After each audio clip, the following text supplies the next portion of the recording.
Muitas vezes ouvimos a notícia e relatos de que os restos mortais de criaturas incrivelmente gigantes do fundo do mar foram apressadas em terra.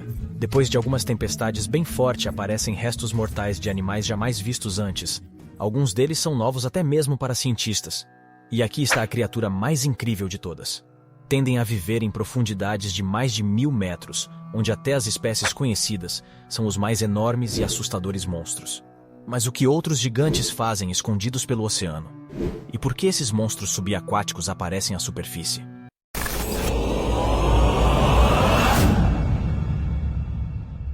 Em 2004, o Monterrey Instituto de Pesquisa Bay Aquarium tiveram imagens publicadas da medusa vestigial, gigante comumente conhecido como o gigante geleia fantasma, capturada a uma profundidade de cerca de 2000 metros. Os seus tentáculos atingiu 10 metros de comprimento, e o diâmetro de sua cúpula é de cerca de 1 metro. É algo realmente de tirar o fôlego. Imagine se uma água-viva dessas queimasse você na praia. As chances de sobrevivência seriam zero. Mas os cientistas sugerem que esse gigante se alimenta apenas de plâncton e pequenos peixes. Mas como pode viver a uma profundidade de mais de 6,5 km, onde não pode obter alimento suficiente, lá não tem peixes? Cientistas ainda não descobriram como ele sobreviveu. Mas os pesquisadores têm ainda mais perguntas para a lula gigante, a maior lula já descoberta. Tinha 13 metros de comprimento e pesava quase 1 tonelada. Imagine aqueles grandes tentáculos agarrando a vítima e rasgando-a em pedaços. Foi descoberto em várias pesquisas que os habitantes locais do fundo do oceano comem de prato principal a neve. Isso mesmo, a neve marinha, inclui fragmentos de animais em decomposição, peixes, plantas, matéria fecal, areia fuligem e outros elementos. Eles gradualmente descem das camadas superiores da coluna de água e se fundem em flocos.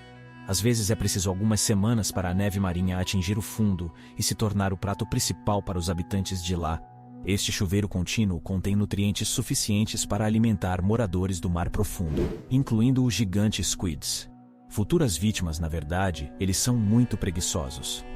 Lulas predadoras do fundo do mar não se incomodam perseguindo suas presas. Eles apenas pesam, esperam até a presa nadar até seus tentáculos e cair em uma armadilha mortal. Isso não pode ser considerado o método mais eficaz, mas economiza energia. Isso é importante porque uma lula gigante come apenas 30 gramas de peixe por dia.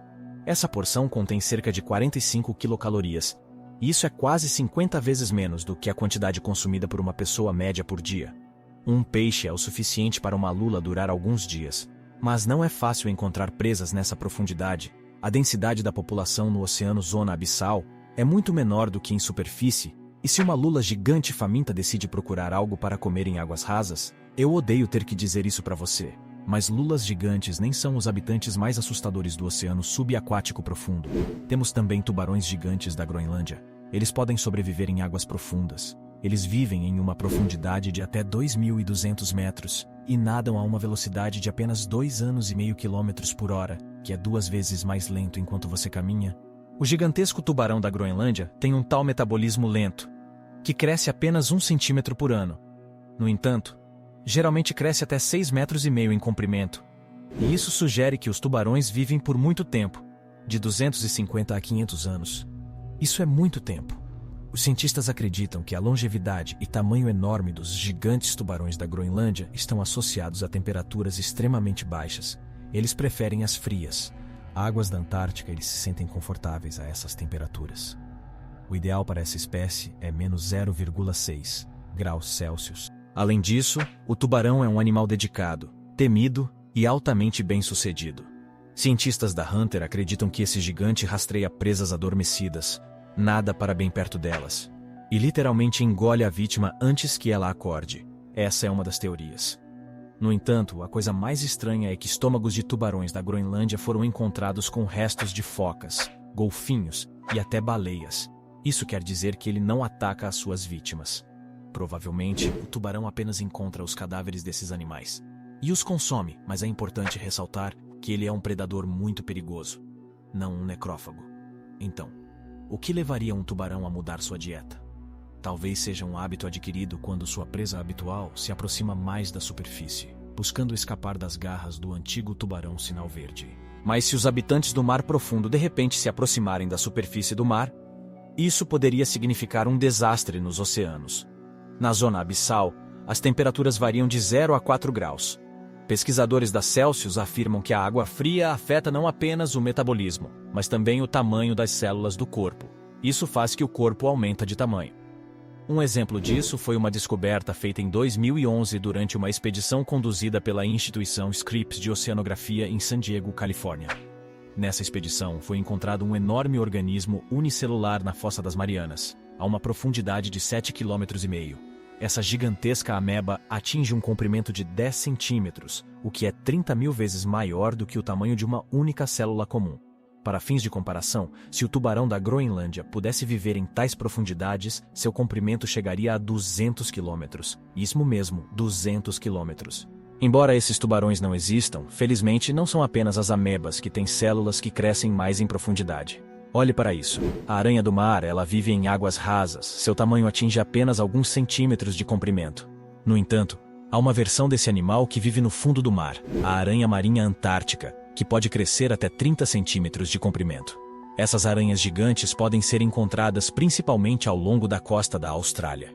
Curiosamente, essas aranhas possuem entre 8 e 12 pernas, onde estão localizados todos os seus órgãos vitais. Elas se alimentam furando suas trombas em esponjas de água viva e em outros habitantes do fundo do mar de corpo mole, sugando os fluidos corporais de suas presas. Agora, imagine essas aranhas do mar profundo subindo para a superfície. Elas causariam o terror. Não deixariam nenhuma chance de sobrevivência, não apenas para seus menores companheiros, mas poderiam destruir todo um ecossistema. O plâncton também ficaria em perigo, uma vez que essas aranhas gigantes causariam um aumento considerável em sua população. Aprofundando-se em estudos nessas águas, podemos observar os anfípodes, um tipo diferente de camarão. Você pode se perguntar o que há de tão incomum em um camarão de 30 centímetros. O grande problema é que esses crustáceos geralmente não crescem mais do que 2 ou 3 centímetros de comprimento. Durante uma expedição conjunta conduzida pela Universidade de Aberdeen, na Escócia, e pelo Instituto Nacional de Pesquisa de Água e Atmosfera, foram descobertos esses enormes anfípodes na trincheira Kermadec, a uma profundidade de quase 7.000 metros. O maior espécime recuperado do fundo tinha 28 centímetros de comprimento. Os anfípodes comuns são necrófagos. Eles se reúnem em grupos e devoram completamente os cadáveres de animais marinhos em questão de horas. Agora, imagine esses anfípodes gigantescos subindo à superfície. Um grupo desses camarões famintos de 30 metros poderia devorar uma pessoa em segundos. É uma sorte que esses anfípodes se escondam em profundidades incríveis. Mas o que acontecerá se esses gigantes subaquáticos emergirem à superfície? A criatura alienígena mencionada neste vídeo é a lula grande e fina, que pode atingir um comprimento total de até 6,5 metros, incluindo seus tentáculos. Os cientistas acreditam que a lula grande e fina precisa desses tentáculos colossais para caçar. Ela nada arrastando seus tentáculos ao longo do fundo do oceano, capturando presas pequenas nas ventosas pegajosas. Mas essa forma incomum de caça não é a característica mais estranha da lula Big Fin. A maior profundidade em que ela foi encontrada é de 4.700 metros, e a profundidade mínima é de 1.900 metros. A diferença de pressão nessas profundidades é de quase 300 atmosferas. Se a lula aguenta essas quedas de pressão sem problemas nenhum, ela pode subir ainda mais perto da superfície. Um dia, enquanto desfruta da praia, você terá a chance de descobrir o que esses tentáculos são capazes de fazer. No entanto, a questão é que os gigantes do mar profundo diferem dos residentes de águas rasas, não apenas em tamanho, mas também na forma como seus corpos lidam com o ar e a pressão da água. Nas águas profundas, não há ar no estado gasoso. Todo o gás dentro de seus corpos está dissolvido no fluido, permitindo que eles suportem a incrível pressão de centenas de atmosferas. E isso é algo incrivelmente fantástico. Mas se uma lula Big Fin, uma aranha marinha ou um tubarão da Groenlândia decidir subir à superfície e enfrentar uma diminuição de pressão, o ar dissolvido em seus corpos começará a se transformar em bolhas de gás. Essas bolhas entupirão os vasos sanguíneos e romperão o tecido mole, levando à morte desses monstros marinhos. Isso significa que é improvável que uma lula gigante agarre sua perna, a menos que você esteja na Antártica. Se você ainda deseja se familiarizar com alguns monstros do fundo do mar, é melhor se preparar com roupas quentes, pois você terá que ir para a Antártica. Lá, você não precisará mergulhar milhares de metros de profundidade no oceano para encontrar tubarões colossais, aranhas marinhas e águas-vivas. De acordo com o professor Arthur Woods, um fisiologista ambiental e ecológico da Universidade de Montana, lesmas marinhas gigantes Esponjas e aranhas podem ser encontrados nas águas antárticas, cuja profundidade mínima é de apenas 9 metros. Isso pode ser atribuído ao alto nível de oxigênio presente na água e a uma temperatura adequada. Então, você se atreveria a fazer um mergulho?